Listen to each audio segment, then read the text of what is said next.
नमस्कार मंडळी, स्वागत आहे तुमचं माझ्या एका नवीन व्हिडिओमध्ये। आज आपण भन्नाट अशी रेसिपी ट्राय करणार आहोत। बाजारात भरपूर सारे मटार येत आहेत। मटार म्हटल्यानंतर ना काही ना काही रेसिपी व्हायलाच पाहिजेत, कारण आता वर्षभर येणार नाही आहेत। तर चला मग ट्राय करूया म्हटलं। तर पाहू शकता इथे मी एक वाटी मोठी अशी मटार घेतलेली आहे। पहिल्यांदा काय करायचं आहे आपल्याला, हे मटार ना एका मिक्सरच्या भांड्यात टाकून घ्यायचे आहेत। वरून 4 ते 5 लसणाच्या पाकळ्या, अर्धा चमचा जिरे टाकून घेतलेले आहेत आणि एक हिरवी मिरची, ही जास्त तिखट नाहीये म्हणून इथे आम्ही जास्त टाकलेली आहे। जर तुम्हाला अजून तिखट पाहिजे असेल तर तुम्ही अजून टाकू शकता। त्याच्यानंतर काय करायचं आपल्याला, मिक्सरला फिरवून घ्यायचं आहे। तर बारीक फिरवून घ्यायचं आहे। त्याच्यानंतर ना मी इथे गॅसवर एक पॅन ठेवलेला आहे आणि आपल्याला त्या पॅनमध्ये तेल टाकून घ्यायचं 1 चमचा। आता ते तेल गरम होऊ द्यायचं आहे। गरम झाल्यानंतर आपल्याला त्या तेलामध्ये टाकायचं आहे जे आपण आता मिक्सरला वाटाणे फिरवून घेतले होते किंवा मटार फिरवून घेतले होते, ते मटार टाकायचे आहेत। 2 मिनिटं हे मटार आपल्याला परतून घ्यायचे आहेत तेलामध्ये। 2 मिनिटं परतल्यानंतर मी इथे अर्धी वाटी पाणी टाकलेलं आहे मटारमध्ये आणि मिक्स करून घेतलेलं आहे। आता इथे मी मिक्स करून घेतलेलं आहे आणि आपल्याला काय जास्त पाणी नाही टाकायचे। तुम्हाला किती बनवायचे त्याच्यानुसार तुम्ही इथे कमी जास्त पाणी करू शकता।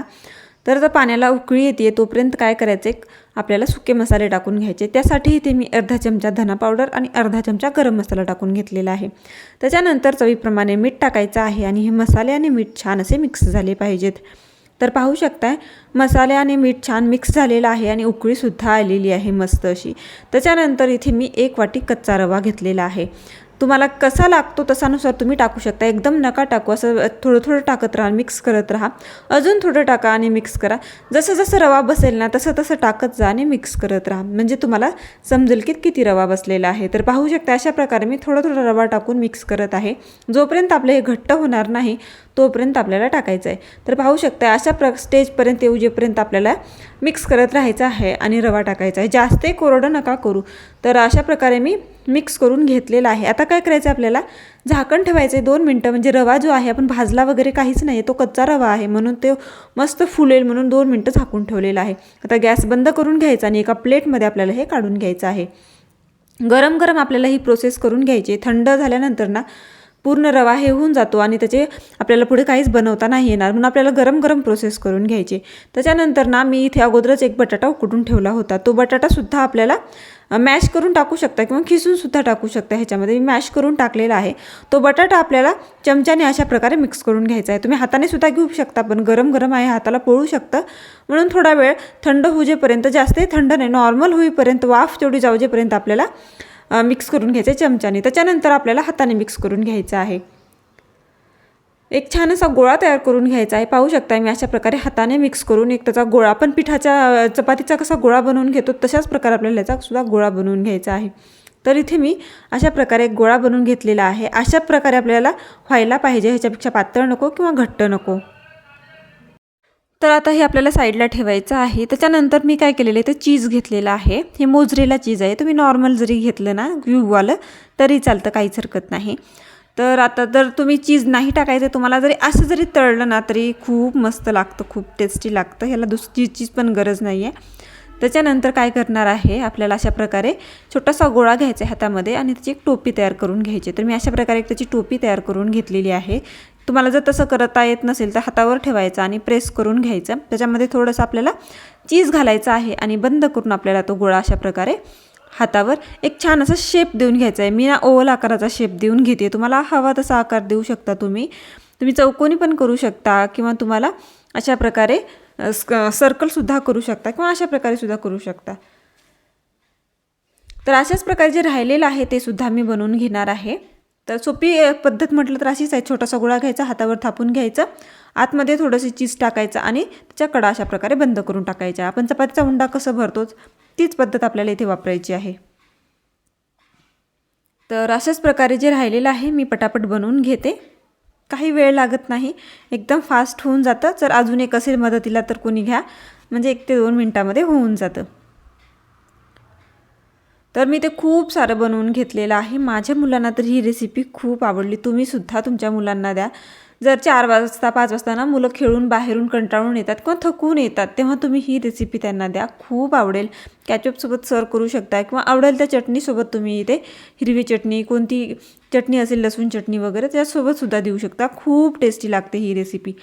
तर अशाच प्रकारे जे राहिलेलं आहे मी पटापट बनवून घेणार आहे आणि त्याच्यानंतर आपल्याला गॅसवर तेलसुद्धा तापायला ठेवायचं आहे, कारण हे आपल्याला तळून घ्यायचं आहे याच्यासाठी.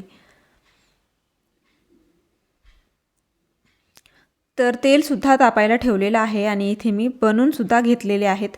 तुम्ही ही रेसिपी संक्रांतीला जेव्हा बायका हळदी कुंकाला घरी येतात ना, तेव्हासुद्धा बायकांसाठी त्या बनवू शकता. नाश्ता म्हणून ना खूप खूप लवकर होतो आणि खूप टेस्टी लागतो. त्याच्यानंतर ते अजून कुरकुरीत होण्यासाठी ना मी इथे 2 ब्रेड मिक्सरला फिरून ब्रेड क्रम्स करून घेतलेला आहेत. तर त्याच्यामध्ये आपल्याला मिक्स करून घ्यायचं आहे. त्या ब्रेड क्रम्सचं पूर्ण कोटिंग आलं पाहिजे. त्याच्याने ना अजून कुरकुरीत होतं आपली ही रेसिपी. तर अशाच प्रकारचे राहिलेले आहेत तेही आपल्याला एक एक करून या ब्रेड क्रम्समध्ये बुडवायचे आहेत, मिक्स करून घ्यायचे आहेत, म्हणजे छान असं कोटिंग येईल त्याला. लगेच चिकटल्या जातं. पाहू शकता किती मस्त असं चिकटल्या गेलेलं आहे. आणि जे राहिलेलं आहे ते सुद्धा मी पटापट टाकून आतमध्ये छान अशी कोटिंग तयार करून घेणार आहे. त्याच्यानंतर गरम गरम तेलामध्ये आपल्याला ते टाकायचं आहेत. तुम्ही याला नगेट्स म्हणू शकता किंवा काही कोणताही नाश्त्याचा प्रकार म्हणू शकता याला. तर पाहू शकता मी पटापट टाकून घेतलेलं आहे तेलामध्ये. आता एका साईडने छान तळल्यानंतर दुसऱ्या साईडने पलटवायचं आहे आणि दुसऱ्या साईडने छान असा कलर येईपर्यंत आपल्याला तळून घ्यायचा आहे. एकदम कुरकुरीत असा कलर येतो, खूप मस्त असा कलर येतो. बघताच क्षणी ना मुलं इतके आवडीने खातात. माझ्या मुलांना तर खूप आवडली ही रेसिपी. तर एका साईडने मस्त तळले तर दुसऱ्या साईडने सुद्धा परतवते मी, म्हणजे दुसऱ्या साईडने पण छान तळेल.